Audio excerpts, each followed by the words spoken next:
Bonjour à toutes et bonjour à tous, je vous retrouve avec plaisir pour partager avec vous l'horoscope du mois de mars 2021 qui vient compléter l'horoscope hebdomadaire ainsi que l'horoscope annuel et les phases de pleine lune et nouvelle lune bien entendu. Merci également aux fidèles abonnés et aux nouveaux abonnés qui s'ajoutent chaque semaine, je vous en remercie.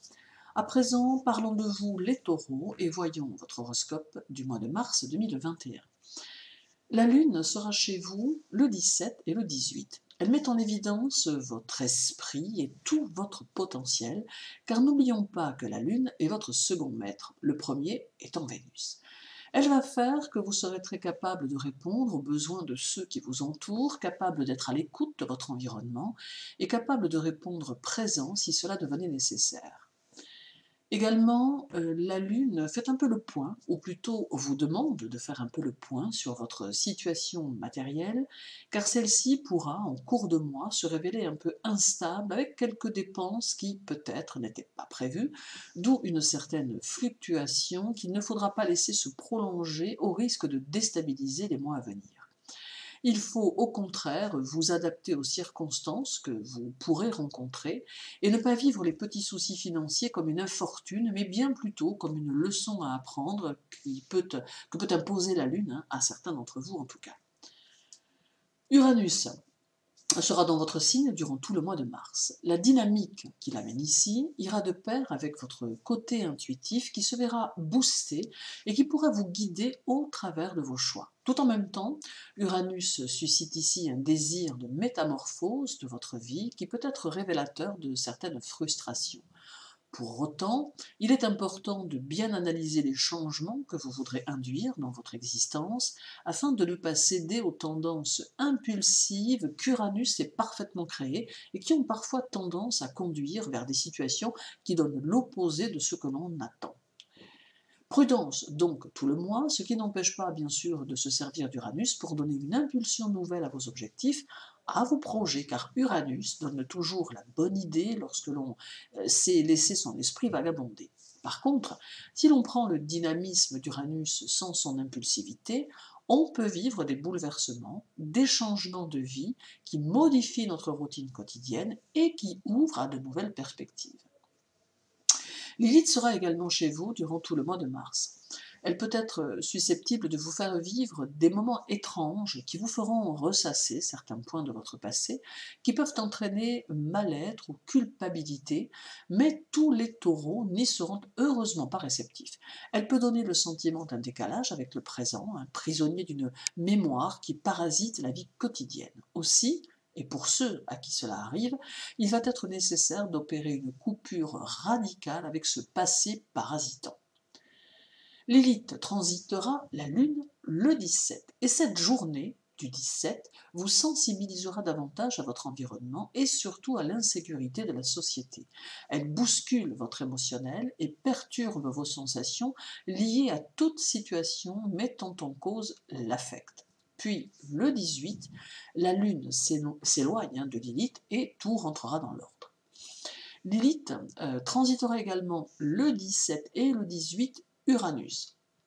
Ici, nous avons une surtension nerveuse avec des tendances à surréagir aux situations. Il faut donc contrôler son mental afin de rester maître de chaque circonstance qu'Uranus impose et ne pas cesser de s'émanciper de ce type d'événement afin d'affirmer son individualité. Par contre, face à ce type de transit de la Lune noire, aussi bien celui sur la Lune que celui sur Uranus, il est nécessaire de ne pas se braquer intérieurement contre ces énergies, nécessaire de ne pas se culpabiliser ou de ne pas craindre les conséquences de ces vibrations, car elles sont passagères et ont tendance à se dissiper rapidement, pour peu que l'on ne s'y pose pas avec trop d'insistance. Vénus, votre maître, sera en Poisson jusqu'au 21, puis passera en Bélier dès le 22, et cela jusqu'à la fin du mois. Entre le 22 et le 26, Vénus sera tour à tour en contre-parallèle avec le Soleil, puis en conjonction en Bélier. Ce peut être ici une indication puissante d'un accomplissement émotionnel dans votre vie personnelle. Tout en même temps, il peut y avoir un besoin de sublimer l'impulsion sexuelle en activité créatrice ou artistique. Ces aspects mettent en évidence une stimulation de votre inspiration créatrice qui sera plus développée que d'habitude et que vous pourrez canaliser dans une activité ou peut-être simplement dans l'appréciation des arts. Vous dégagerez un rayonnement magnétique qui vous rendra les plus attractifs et qui peut indiquer de réels succès sociaux. Le 3, Vénus sera en sextile à Uranus en taureau. Il est possible que cela mette vos amours en évidence. Vénus et Uranus ont plutôt tendance à apporter une certaine liberté et une forte indépendance, d'où quelques petites remises au point qui peuvent s'imposer d'elles-mêmes. Tout en même temps, même si les relations vont vers une certaine stabilité, il n'y a pas pour autant de démonstration de tendresse plus que de raison. La sentimentalité est contrôlée et surtout maîtrisée. Le 5, Vénus sera au carré de la Lune en Sagittaire. Il peut y avoir ici un déséquilibre entre la vie amoureuse et la vie sociale, et il semble important de tenter de le solutionner. Vous aurez tendance à vous exprimer sans embâge, préférant les situations claires aux situations clair-obscures, mais tâchez malgré tout de ne susceptibiliser personne, car vous pourriez essuyer un retour de bâton. Toutefois, ce carré s'étiolera bien vite, car il n'aura d'influence que le 5, en réalité. Le 13 et le 14, Vénus sera conjointe à la Lune, qui sera alors en Poisson, et conjointe à Neptune, lui aussi en Poisson. Nous avons ici une forte sensibilité qui est mise en évidence et une tendance à vivre les situations avec force, d'où parfois, et pour certains, des moments de doute, pour d'autres, des pleines certitudes provenant d'une intuition fulgurante qui se manifestera de manière diffuse, mais qui aura tendance à vous offrir des confirmations de situation. Le 18, Vénus sera en sextile à Pluton en Capricorne. Et ce peut être ici une tendance à vous mettre en retrait, à vous concentrer sur ce qui vous tient à cœur sans vous préoccuper de votre entourage. Ce sextile fait ressortir votre ambition et vos visées pour l'avenir et vous donne une réelle détermination qui ne pourra que servir aux intérêts. Puis, le 30, Vénus en Bélier sera en sextile à Saturne en Verseau. C'est ici de bon augure pour les projets à long terme, car avec Saturne, vous pouvez vous appuyer sur le temps.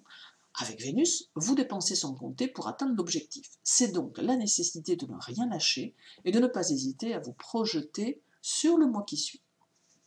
En somme, Mars reste un mois mêlé de diverses situations qui font surtout appel à votre caractère et votre personnalité, et qui demandent peut-être quelques réajustements, mais qui est un mois favorable à votre évolution sociale et professionnelle. Merci à vous de m'avoir écouté, je vous souhaite une agréable journée, prenez soin de vous et à très bientôt.